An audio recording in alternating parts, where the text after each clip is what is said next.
Chapter 33 उसने अपना मुख सूर्य से मोड़ लिया है। महासागर नदियों, बहाव धाराओं और धाराओं का एक समूह है।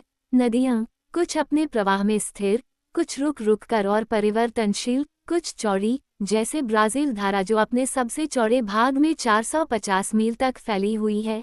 कुछ संकरी हैं जैसे कैरोलिन मारुआ बहाव के मामले में, जो पूर्व से पश्चिम तक मुश्किल से 20 मील की दूरी पर है। इन नदियों की गति 5 मील प्रतिदिन से लेकर 15 या 30 मील प्रतिदिन तक होती है, जैसा कि ब्राजील धारा के मामले में होता है, या गल्फ स्ट्रीम के मामले में 10 से 120 मील प्रतिदिन तक होती है। कभी कभी ये नदियाँ, जो लगभग एक दूसरे के बगल में स्थित होती हैं, विपरीत दिशाओं में बहती हैं, जैसे कि उत्तर की ओर बहने वाली कैरोलिन मारुआ धारा और दक्षिण की ओर बहने वाली धारा, जिसने अब स्कूना को अपनी चपेट में ले लिया है, और आर्कटिक से अंटार्कटिक तक समुद्र की इन धाराओं में से प्रत्येक के अपने विशिष्ट लोग हैं। कुरोशिवो की जापानी स्वॉर्डफिश से लेकर कैरोलिन मारुआ पर गैम्बियर कछुए तक। हवा के बिना स्कूना बहता चला गया, उसके पाल कांच की तरह उभरे हुए पानी पर बहुत बड़ा प्रतिबिंब बना रहे थे। कभी कभी दूर पानी पर हल्की हलचल से पता चलता था कि एक सोया हुआ कछुआ अचानक डूब गया है, और जहाज की छाया में फ्यूकस और जेली फिश को जहाज के साथ बहते हुए देखा जा सकता था। और कुछ नहीं, न तो शार्क, न ही अल्बाकोर, न ही पालू और न ही गूल उस हिमंदी समुद्र के पार या नीचे जीवन की बात करते थे। सूर्य ठोस स्वर्ण की पृष्ठभूमि में डूब गया और तारों ने रात को अपने आगोश में ले लिया, तथा पाल चमकदार छत के सामने काले दिखाई दे रहे थे। डिक, जो सूर्यास्त से पहले डेक पर आ गया था, रेलिंग के पीछे एयोमा के पास खड़ा था। वो फिर से अपने आप को महसूस कर रहा था, लेकिन उसने उस दिन कुछ नहीं खाया था।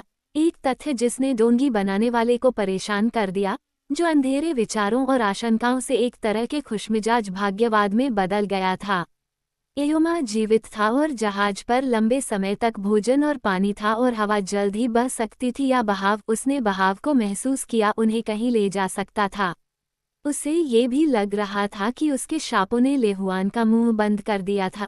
उसने अच्छा खाया था और उसका पेट जहाज के खाने और किले से भरा था, इसलिए उसका मजबूत स्वभाव अवसाद से इनकार करता था।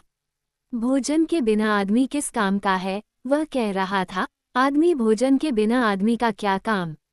आदमी वह परका है जो वह खाता है, और मछली जाओ और खाओ ताउरी, क्योंकि भोजन के बिना आदमी आदमी नहीं है। मैं कल खाऊंगा, ताउरी ने कहा, अभी मेरा खाने का मन नहीं है।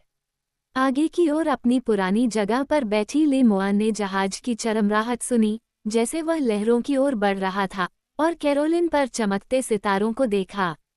उसके साथ पैदा हुई एक अटूट भावना, जो वास्तव में जल खोजक की शक्ति या अबाबिल की अपने दक्षिणी घोंसले को खोजने की शक्ति के समान थी, उसे बताती थी कि कैरोलिन कहाँ लेटा है।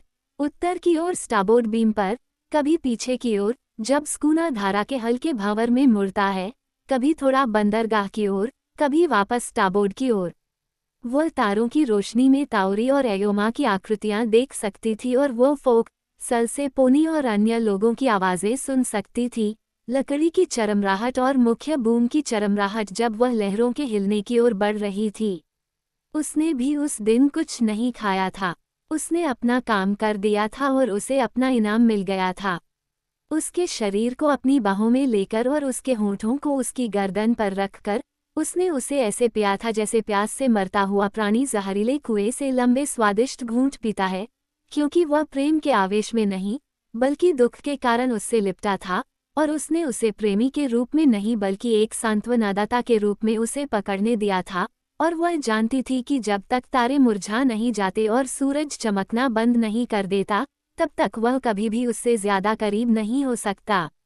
ये ज्ञान उसे उसके शरीर के संपर्क से, उसकी गर्दन के चारों ओर उसकी बाहों के बंधन से मिला था। उसने उसे अनजाने में और बिना बोले ही वह सब बता दिया था जो वह उसे शब्दों में कभी नहीं बता सकता था। वह कैटफा का था, वह हमेशा के लिए उसकी पहुंच से बाहर था। ये निश्चित और सुनिश्चित अंतर्ज्ञान ने उसे बताया था, फिर भी वह उसके पास था और वह उसे देख सकती थी। वे एक साथ थे। सूर्यास्त से कुछ ही समय पहले एयोमा ने उससे कहा था, ले मोअन, शायद हवा बंद हो जाने के बाद उतामातो का जादू काम करना बंद कर देता है। अपनी आंखें बंद करो, मुड़ो और देखो कि क्या तुम फिर से कैरोलिन को नहीं देख सकते। क्या वह दृश्य अभी भी तुमसे दूर है, ले मुआन? यह अभी भी चला गया है, उसने उत्तर दिया था, और अगर यह मेरे पास होता भी तो क्या फायदा, क्योंकि वहां तो हवा ही नहीं है। उसने झूठ बोला था, उसकी ओर देखते हुए और केवल ताउरी को देखते हुए। यह कोई छोटी ईर्ष्या नहीं थी जिसने उसे झूठ बोलने पर मजबूर किया, उसे कैटफा से कोई ईर्ष्या नहीं थी जिसे भाग्य ने ताउरी से बांध दिया था इससे पहले कि वो उसे देखे। उसने कैटफा को उसके बजाय प्राथमिकता नहीं दी थी, शायद इसलिए उसके दिल में कोई ईर्ष्या नहीं थी। फिर भी उसे वापस लाना, उसे संभालना और उसे कैटफा की बाहों में पहुंचाना वह नहीं कर सकती थी। उसकी जान बचाने के लिए वह आसानी से उसके लिए मर सकती थी, लेकिन उसे खुशी और प्यार वापस देना असंभव था। रात बीत गई और सूरज उगाया, फिर भी स्कूना बहता रहा। परिवर्तनशील धारा कभी उसे पीछे धकेलती, कभी उसे थोड़ा और दक्षिण की ओर ले जाती। सचमुच यह एक महान शांति थी जैसा कि एयोमा ने भविष्यवाणी की थी, और ये ताउरी पर समुद्र की तरह, मौत के हाथ की तरह पड़ी। उसने मुश्किल से कुछ खाया, वो खुद से दूर हो गया था, उसका मन बहुत दूर लग रहा था, वह मुश्किल से बोल पा रहा था। जिस प्रकार वे लोग जो कभी रोग के रोगाणुओं से नहीं मिले होते, आसानी से शिकार बन जाते हैं और अन्य लोगों के बीमार पड़ने पर मर जाते हैं, उसी प्रकार ताउरी ने, जिसने पहले कभी दुख नहीं जाना था, एओमा की भाषा में अपना मुंह सूर्य से मोड़ लिया। कैरोलिन में लोग अक्सर इसी तरह मरते थे, बिना किसी बीमारी के, अपमान के कारण, किसी महिला के कारण, कभी कभी किसी ऐसे कारण से जो मामूली लगता था। ये कनक की सबसे अजीब विशेषताओं में से एक है। जब जीवन असहनीय, बहुत भारी या यहाँ तक कि थका देने वाला हो जाता है, तो दुनिया से चले जाने की यह शक्ति। उसने अपना चेहरा सूरज से मोड़ लिया है। एक सुबह एओमा ने पोनी से कहा, शांति की चौथी सुबह, और ले मुआन जो पास में था, उसने ये शब्द सुने। उसी सुबह तेज हवा चली, उत्तर से हल्की हवा तेज होकर स्थिर बहती हवा में बदल गई, और हवा के झोंके के साथ ही उस चौकीदार की आवाज आई जो क्रॉसट्री पर चढ़ गया था।